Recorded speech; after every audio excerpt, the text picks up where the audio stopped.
அன்புள்ளம் கொண்ட விஆர்ஸ்ரீ டிவி நேயர்களே வணக்கம். நான் உங்கள் அறிமுக ஜோதிடர் வெங்கடேஸ்வரன். இப்ப நம்ம எதை பத்தி பார்க்க போறோம்னா சுக்கிர பெயர்ச்சியை பத்தி பார்க்க போறோம். சுக்கிர பகவானானவர் ஜூன் மாசம் 12ஆம் தேதிக்கு அப்புறம், அதாவது மார்கழி 28 தேதிக்கு பின் தனுசு ராசியிலிருந்து மகர ராசிக்கு சஞ்சரிக்கிறார்.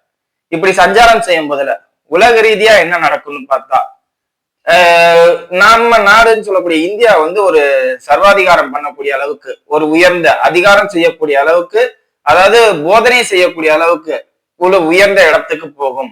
அதாவது இப்ப நம்ம நியூஸ்ல பாக்குறோம், பல பிரச்சனைகள், ஒரு நாட்டு அதிபர் இன்னொரு நாட்டு அதிபரை கைது செஞ்சிருக்காரு அப்படிங்கறதெல்லாம் பாக்குறோம். இதுல நம்ம நாடு தலையிடலாம் அப்படிங்கிறத சொல்லலாம். அதாவது ஒரு ஆளுமைக்கு கொண்டு இவங்க உள்ள நுழைஞ்சு இதை நீங்க இப்படி பண்றது சரி, இப்படி பண்ணக்கூடாது அப்படிங்கிற ஒரு ஆலோசனை சொல்லக்கூடிய அளவுக்கு ஒரு மிக உயர்ந்த லெவலுக்கு போகும் அப்படிங்கிறத சொல்லலாம்.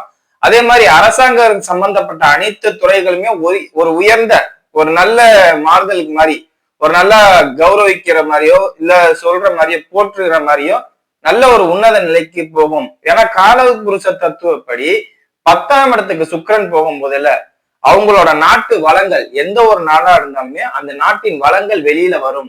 அந்த பொருளாதார ரீதியா எல்லாமே தலை தூக்கி நிற்கும்.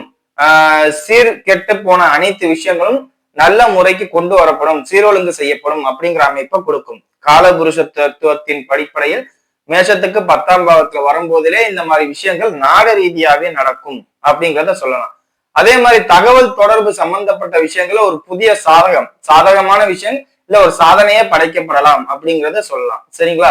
அதே மாதிரி புதிய ஐடி கம்பெனிஸ் இல்ல ஐடி செக்டர்ல புதுசா ஏதாவது இன்வென்ஷன், அதாவது புதிய கண்டுபிடிப்புகள் வர்றதுனால நிறைய விஷயங்கள் மாறுதல் ஏற்படும் அப்படிங்கிறத சொல்லலாம். இந்த காலகட்டத்துல இதெல்லாம் நடக்கும். ஐடி சம்பந்தப்பட்ட அமைப்புகளால புதிய பரிணாம வளர்ச்சி இல்ல புதிய ஒரு விஷயங்கள் செயல்பாட்டுக்கு வரும் அப்படிங்கிற அளவுக்கு உள்ள விஷயங்கள்லாம் நடக்கும். இது உலக ரீதியா. இப்ப 12 ராசிகளுக்கும் எப்படி இருக்கும் அப்படிங்கிறத வாங்க பார்ப்போம். மகர ராசி என்பர்களே, ராசிக்கு 3ஆம் இடத்தில் சனி பகவான் அப்படிங்கிறதோட ராசியில செவ்வாய் பகவான் உச்ச நிலை அடைய போகிறார். ராசியில சுக்கிர பகவான் உட்கார போறார் அப்படின்னு தான் சொல்லணும்.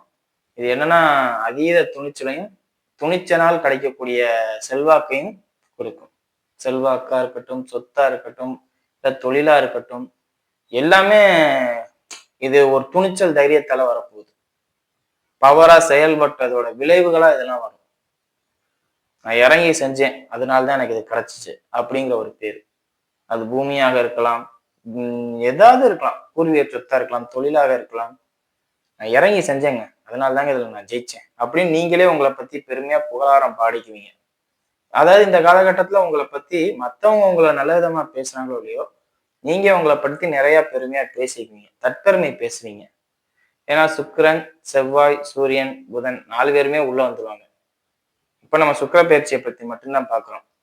சோ சுக்கிரனானவர் உள்ள வரும்போதுல தற்பெருமை அதிகமா பேசுவீங்க. பூர்வீக சொத்துக்களால் வில்லங்கத்துக்குள்ள போய் மாட்டிக்குவீங்க.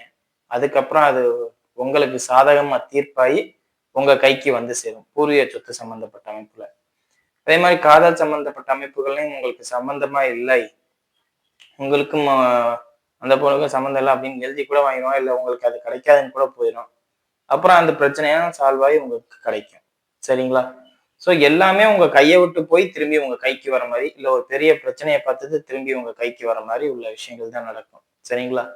குழந்தைகளை பொறுத்தவரையும் நீங்க உங்க விஷயத்துல ரொம்ப ஆராய்ச்சி பண்ணுவீங்க. ஏன்னா 5ஆம் அதிபதி ராசிக்கு வந்துட்டாவே குழந்தைகளை பத்தி ரொம்ப ஆய்வு பண்ணுவாங்க. நீங்க குழந்தைகளை பத்தி ஆய்வு பண்றதுக்கு பதிலாக தொழிலை பத்தி ஆய்வு பண்ணுங்க. 10ஆம் அதிபதியும் சுக்கிரன் தானே. ஸோ தொழிலை பத்தி ஆய்வு பண்ணீங்கன்னா அதை எப்படி கொண்டு வரலாம், எப்படி டெவலப் பண்ணலாம் அப்படிங்கிறது போகும். குழந்தைகளை ஆய்வு பண்ணும்போது குழந்தைகளையும் டெவலப் பண்ணுவோம் தான், பட் அதை அவங்க புரிஞ்சுக்க மாட்டாங்க. இன்னும் நீங்க ரொம்ப கண்டிக்கிறீங்க அப்படின்றாங்க, சண்டை வந்துடும்.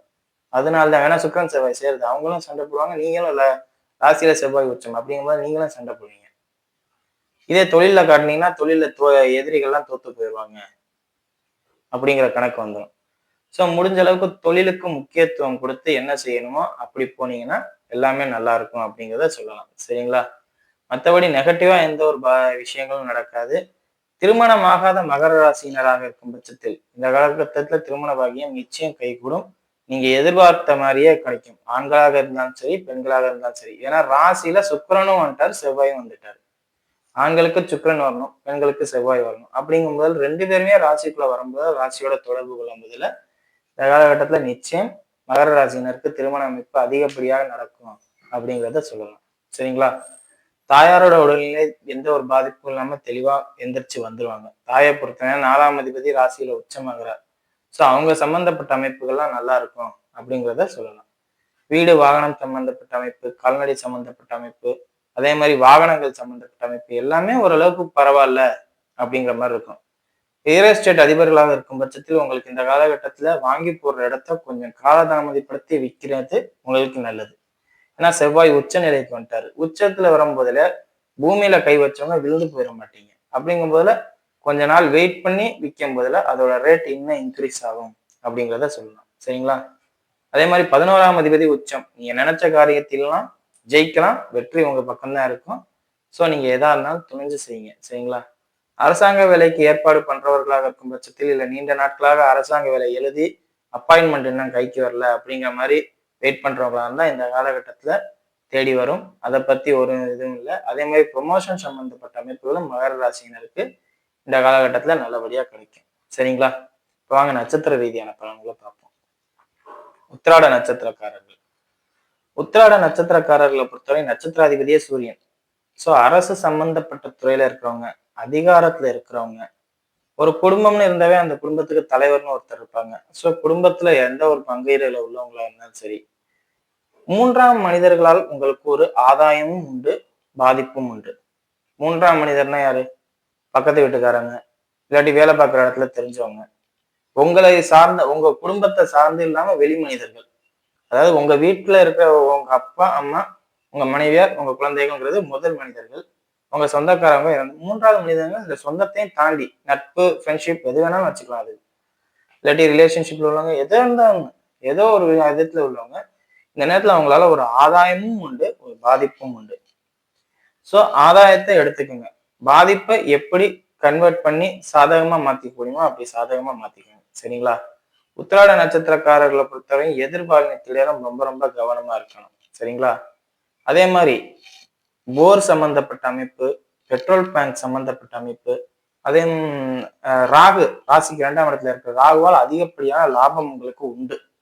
ஸோ அந்த துறையில இருக்கிறவங்களுக்கு, கெமிக்கல் சம்பந்தப்பட்ட துறையில இருக்கிறவங்களுக்கு, அதே மாதிரி டாஸ்மாக் சம்பந்தப்பட்ட துறையில இருக்கிறவங்களுக்குலாம் நல்ல லாபம் உண்டு அப்படிங்கிறத சொல்லலாம். ராகு 2ஆம் இடத்துல இருக்கணும்னா லாட்டரியால யோகம் கிடைக்குமானா வாய்ப்புகள் உண்டு. ஜனனகால ஜாதகத்தில் ராகு சுக்கிரன் வலுத்து ராகு திசையோ புத்தியோ இந்த சுக்கிர திசையோ புத்தியோ இருக்கும் பட்சத்தில் 8ஆம் இடம் வலுத்து இருக்கும் பட்சத்தில் இந்த அமைப்புகள்லாம் கிடைக்கும். சரிங்களா? மற்றபடி எல்லாருமே அதை எதிர்பார்க்க கூடாது. அதனாலதான் அதை கடைசியா சொல்றேன். சரிங்களா? மற்றபடி எந்த பாதிப்புமே இல்லை. தொழிலை பொறுத்தவரையும் நிறைய இக்கட்டான பிரச்சனைகளை பார்ப்பீங்க, செலவு பண்ணுவீங்க. தொழிலை வளர்க்கறதுக்காண்டி தான் இந்த செலவுகளை பண்ணுவீங்க. ஸோ அதனால அதை பத்தி சிந்தனம்னா நீங்க மூவ் ஆன் ஆகிட்டே இருக்கலாம். சரிங்களா? அடுத்தது திருவோண நட்சத்திரக்காரர்கள். திருவோண நட்சத்திரக்காரர்களை பொறுத்தவரை நட்சத்திராதிபதி சந்திரன் 27 இடத்துலயும் சுத்துவாரு. 27 நட்சத்திரத்துலயும் நிற்பாரு. அப்படிங்கும் போதுல அவருக்கு பிரேக்கே இல்லை. அந்த பிரேக் இல்லாத நட்சத்திரத்துல பிறந்த உங்களுக்கு இப்ப செவ்வாய் உள்ள வரனால ரொம்ப ஆக்ரோஷமா வேகமா போவீங்க. வேகத்தோட ஆக்ரோஷமும் கலந்துருக்கு அப்படின்னு அர்த்தம். ஸோ உங்களுக்கு என்ன தேவை? நிதானம் ரொம்ப ரொம்ப தேவை. ஸ்பீடா போறதுனால டேர்னிங் வரும்போதுல நம்ம வளைய கத்துக்கணும். ஸ்பீடா போய் டேர்னிங்ல வளையாம நம்ம பாட்டுக்கு நேரா முத்துச்சந்தில போய் முத்திட்டோம்னா சிக்கல் தானே? இல்ல பாதம் மாறி போயிட்டா சிக்கல் தானே? ஸோ இந்த மாதிரி ஒரு நிகழ்வு உங்க வாழ்க்கையில நடக்கும் அப்படிங்கறதுதான் சொல்லணும். சரியா? அதாவது வேகமா போய் முட்டிக்கிட்டாரு, வேகமா போய் வழிமாறி போயிட்டாரு, வேகமா போய் அவசரப்பட்டு தப்பான முடிவு எடுத்துட்டாரு அப்படின்னு திருவோண நட்சத்திரக்காரர்கள் இந்த காலகட்டத்துல பேர் எடுப்பீங்க. ஸோ அதை மட்டும் பார்த்துக்கோங்க. மற்றபடி வருமானத்துக்கு எந்த குறையும் இல்லை. தொழில்ல வருமானம் அதிகமா கிடைக்கும். அதே மாதிரி குழந்தைகள் மூலியமாகவோ இல்லை பொழுதுபாக்கு சம்பந்தப்பட்ட அமைப்புகளாலேயோ இல்லை வேற ஏதாவது ஒரு அமைப்புகளாலேயோ எக்ஸ்ட்ரா பணம் சம்பாதிக்கிறதுக்கு 2ஆம் வழி, பணம் சம்பாதிக்கிறதுக்கு 2ஆம் வழி கிடைக்கும். அது மூலியமாக வருமானம் கிடைப்பது, இதெல்லாம் வருமானத்தை பொறுத்தவரை எந்த குறையும் இல்லை. ஆனா வழி தெரியாம போயிட்டாங்க, வேகமா போறேன்னு நினைச்சிட்டு வழி தெரியாம பாதம் மாறி போயிட்டாங்க அப்படிங்கிற ஒரு பேர் நிச்சயம் உங்களுக்கு இருக்கும். ஸோ அதை மட்டும் கொஞ்சம் பார்த்து கவனமா இருக்கிறது ரொம்ப ரொம்ப நல்லது. சரிங்களா? மற்றபடி எந்த பாதிப்புமே இல்லை உங்களுக்கு. அதே மாதிரி எச்சரிக்கையும் கவனமும் உங்களுக்கு இருக்கணும். ஏன்னா செவ்வாய் ஆக்ரோஷத்தை கொடுக்கும். சந்திரன் உங்க நட்சத்திராதிபதி வேகத்தை கொடுக்கும். ரெண்டும் சேரும் போதுல எல்லாமே கிடைக்கும் பொருளாதார ரீதியா. ஆனா வழி மாறி போயிட்டீங்க, இல்லாட்டி தலைகுனிவு ஏற்படுத்துற விஷயங்கள் கூட நடந்துரும் இதனால. அதை மட்டும் பாத்துக்கோங்க. நீங்க எதை பத்தியும் பயப்பட வேண்டாம். எல்லாமே உங்களுக்கு சாதகமா இருக்கும். வழி ஒழுக்கத்துக்கு கட்டுப்பட்டு டிசிப்ளினா உள்ள பாதையா அப்படிங்கிற மட்டும் பார்த்து போறீங்க. சரிங்களா? அடுத்தது அவிட்ட நட்சத்திரக்காரர்கள். நட்சத்திராதிபதி உச்சங்க. ஆனா அஸ்தமனம். அதை மட்டும் பார்த்துக்கணும். சோ உங்களை வந்து இழுக்கிறதுக்கு நிறைய பேர் இருப்பாங்க. அதாவது நீங்க முன்னோக்கி அவங்க திருவோண நட்சத்திரக்காரர்கள் எப்படி ஸ்பீடா போவாங்களோ, அவங்க நிப்பாட்ட ஆள் இல்லையோ, உங்களுக்கு ஸ்பீடா போவீங்க. பட் ஆனா உங்களை நிப்பாட்டுறதுக்கு இழுக்கிறதுக்கு ஆள் உண்டு. சோ நீங்க இந்த நேரத்துல எதுல செயல்படணும், கண்ணை திறந்து பார்த்து இதுல செயல்படலாமா வேண்டாமா அப்படிங்கிறத மட்டும் முடிவெடுத்தா போதுமானது. முடிவுகளை உங்கள் கையில் வைத்துக் கொள்ளவும். பிறர் எடுக்கிற மாதிரி இருந்தா அவங்க ஆதாயத்துக்கு அவங்க வளர்ச்சிக்கு செயல்பட்டுருவாங்க. சரிங்களா? வேலை பார்க்குற இடத்துல மேலதிகாரிகளிடம் பழகி கொள்ள வேண்டாம். அதே மாதிரி தாய்மார்களிடம் தேவையில்லாத பிரச்சனை வச்சுக்க வேண்டாம். வேலை பார்க்குற இடத்துல பெண்களாக இருக்கும் பட்சத்தில், அதுவும் குறிப்பா தாய்மார்களாக இருக்கும் பட்சத்தில் அவங்கள்ட்ட பிரச்சனை வச்சுக்க வேண்டாம். எப்படி மேலதிகாரிகள்கிட்ட பிரச்சனை வேண்டாம்னு சொல்றேனோ, அதே மாதிரி தந்தையிடமும் தேவையில்லாத வாக்குவாதம் வச்சுக்க வேண்டாம். இந்த நேரத்துல உங்களுக்கு எலும்பு பல் சம்பந்தப்பட்ட அமைப்புகள்ல பாதிப்பு வரும். அதை கொஞ்சம் கவனமா பார்த்துக்கிறது ரொம்ப ரொம்ப நல்லது. அதே மாதிரி காவல்துறை அதிகாரிகளாகவோ இல்ல இபி ரிலேட்டடா இருக்கிறவங்களோ சீருடை பணியாளர்களாக இருக்கும் பட்சத்தில் அவங்களுக்கு நிச்சயம் ஒரு நல்ல போஸ்டிங் கிடைக்கும். இல்ல போஸ்டிங் கிடைக்கும் மீன்ஸ் ப்ரொமோஷனோ இல்ல ஊதிய உயர்வோ ஏதோ ஒண்ணு, இல்லாட்டி ஒரு கௌரவமான பேரோ, ஒரு பாசிட்டிவ் இது உங்களுக்கு கிடைக்கும். இல்லாட்டி குடும்பத்துல வேலை பார்க்குற இடத்துல கிடைக்காட்டியும் குடும்பத்துல ஏதாவது ஒரு பாசிட்டிவ் விஷயம் நடக்கும் அப்படிங்கிறத சொல்லலாம். ஸோ இந்த பத்தி எந்த பாதிப்பும் இல்லை. உங்களை பொறுத்தவரையும் ஃபுல்லாவே நல்லா இருக்கு. அதாவது மகர ராசியிலே மற்ற 2 நட்சத்திரத்தை பொறுத்தவரையும் உங்களுக்கு நல்லா இருக்கு. என்னன்னு சொல்ல போனா மத்தவங்க சொல்றதை இந்த நேரத்துல நீங்க காது கொடுத்து கொஞ்சம் கேட்டீங்கன்னாவே தேவையில்லாத விஷயத்துல மாட்டிக்க மாட்டீங்க. காரணம் என்ன, நீங்களும் வேகமானவர் தான். வேகமா போனாலும் அந்த வேகத்தை கட்டுப்படுத்துறால் பக்கத்துல இருக்கு அப்படிங்கிறத சொல்லலாம். ஸோ அதை நீங்க கரெக்ட் பண்ணிக்கிட்டீங்கன்னா போதுமானது. மேலதிகாரிகள் என்ன சொல்றாங்களோ அதை கேட்டு நீங்க நடத்திக்கிட்டீங்கன்னாவே போதும். இல்ல அப்பா சொல்றதை கேட்டு நடந்தீங்கன்னாவே போதுமானது அப்படிங்கிறத சொல்லலாம். சரிங்களா? வீடியோ இப்பதான் ஃபர்ஸ்ட் டைம் பார்க்குறதா இருந்தா லைக்ஸ் பண்ணுங்க, ஷேர் பண்ணுங்க, கமெண்ட் பண்ணுங்க. சேனலை மறக்காம சப்ஸ்கிரைப் பண்ணுங்க. வேற எதுவும் ஜோதிட ஆலோசனைக்கு கீழே உள்ள நம்பருக்கு கால் பண்ணுங்க. நன்றி.